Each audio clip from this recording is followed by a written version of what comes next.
պատրաստված իր գործի առումով եւ ինքը այդ դատական նիստում ընդ որում դա հրապարակվել է բոլորի ներկայության, բոլոր տիրապետում եք այդ տեղեկատվությանը, նշված փորձագետը ուղղակիորեն բացառեց, որ զինվորական կացարանով վառվող փայտե վառարանից կարող էր առաջանալ շմուլ գազ։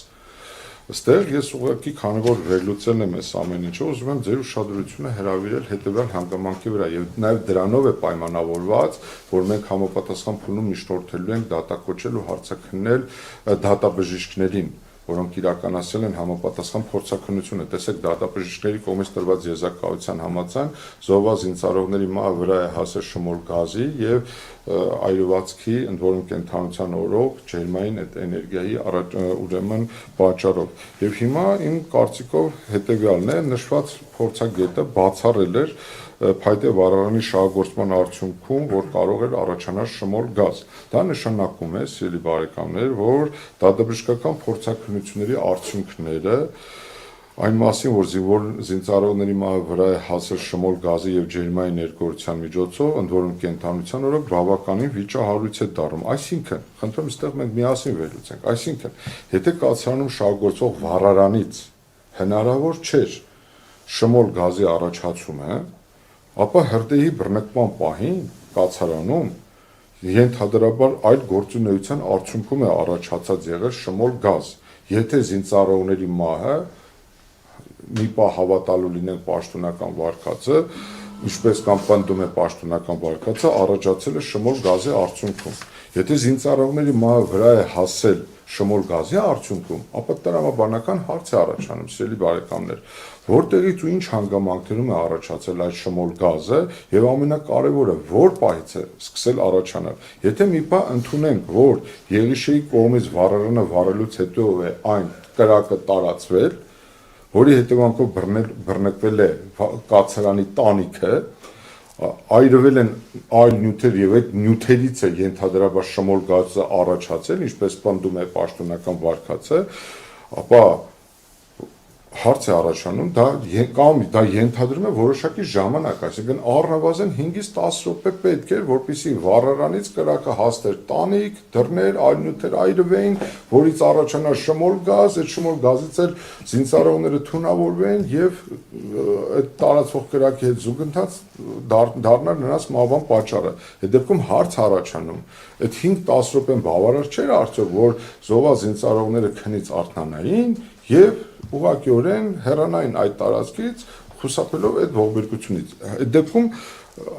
հարց առաջանում, այդ զինծառայողները, եթե վառարանի բռնկման պահին այլ շմուլ գազ չի եղել, իսկ մենք փորձագետը պնդում է, որ վառարանից չէր կարող առաջանալ շմուլ գազ։ Հարց է առաջանում, քնած զինծառայողները ինչու չեն արթնացել եւ հեռացել այդ տարածքից։ Հետեւաբար այս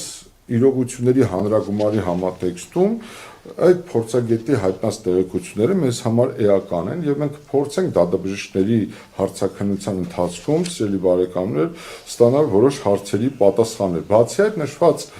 ուրեմն փորձագետը պնդելով այդ ամենը, նաև տեսականորեն ու գործնականում հնարավոր համարեց, ինչպես քիչ առաջ ասեցի, որ քննչական փորձարարություն կարող է իրականացվել այդ տարածքում։ Հարգելի բարեկամներ, ուրեմն ամփոփելով իմ խոսքը, ուզում եմ մեկ անգամ եւս շարադրենք հետեւյալը։ Անցած 3 տարիների ընթացքում մենք բազմաթիվ անգամներ առիթ ունեցել ենք անդրադառնալու եւ իրավական գնահատականներ տալու կատարված հանցագործությանը եւ հաջորդող գործընթացների վերաբերյալ եւ հանրագումարի բերելով ողբերգությանը հաջորդող իրադարձությունները, իրավասու մարմինների դրսևորած վարքագիծը, գործերի քննության ներկա ընթացքը, դժոխք կողմի հետ մենք բազմաթիվ անգամներ առիթեր ունեցել ենք քննարկելու այս ողբերգությունը եւ դրա արդյունքում իրականացվող քննության ընթացքը, վերահաստատում ենք մեր եզրակացությունը, որ ցավոք սրտի նախորդ 3 տարիների ընթացքում մենք պատասխանների փոխարեն ավելացել են հարցերը, մասնավորապես 3 տարվա ընթացքում ոչ միայն զինծառայողների ծնողները, այլև ողջ հասարակությունն այդպես էլ չիմացավ, թե իրականում ինչ է տեղի ունեցել եւ ինչ է թաքցվում հասարակությունից եւ որն է պատճառը, որ ճշմարտությունը թաքցվում է հասարակությունից։ Ծնողների եւ հասարակության կասկածները ոչ միայն չփարատվեցին, այլև ճիշտ հակառակը, իրավասու մարմինների ես միշտ ասել եմ եւ հիմա էլ վերահաստատում եմ, հնթի, ոչ կոմպետենտ, ոչ սրտացավ, ոչ պատասխանատու գործունեության արդյունքում հանրության կասկածները, ծնողների կասկածները ոչ միայն չփարատվեցին, ավելի մեծացան։ Եվ համոզմունք է ձևավորվել, որ հանցագործությունը ամեն ինչ արվեց չբացահայտվելու համար, մեղավոր անձած շրջանակը պարզելու եւ մեղավոր շրջանակը բացահայտելու եւ քրեական պատասխանատվության ենթարկելու համար կատարվեցին եւ չեն կատարվում անհրաժեշտ քայլերը։ Եվ ուժեղ կողմը պատասխանատու կերպով հայտարարում է, որ սույն կողմից իրավասու մարմինների կողմից հնարավոր ամեն բան արվեց, արվում է եւ համենայն դեպս աշխատանքի արդյունքն է ինձ այս ամեն ինչին բերել ծածկը դմփոց անելու, որպեսզի մեզ համար անհասկանալի պատճառներով սույն գործի բացահայտման ուղղությամբ ճշմարտությունը ուրեմն չբացահայտվի։ Հարգելի բարեկամներ, նույնիսկ խնդրում եմ,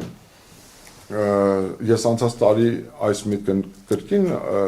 ընդգծել եմ, բայց հիմա էլ եմ ուզում ընդգծեմ, նույնիսկ եթե մենք առաջնորդվենք պաշտոնական վարկածի ուրեմն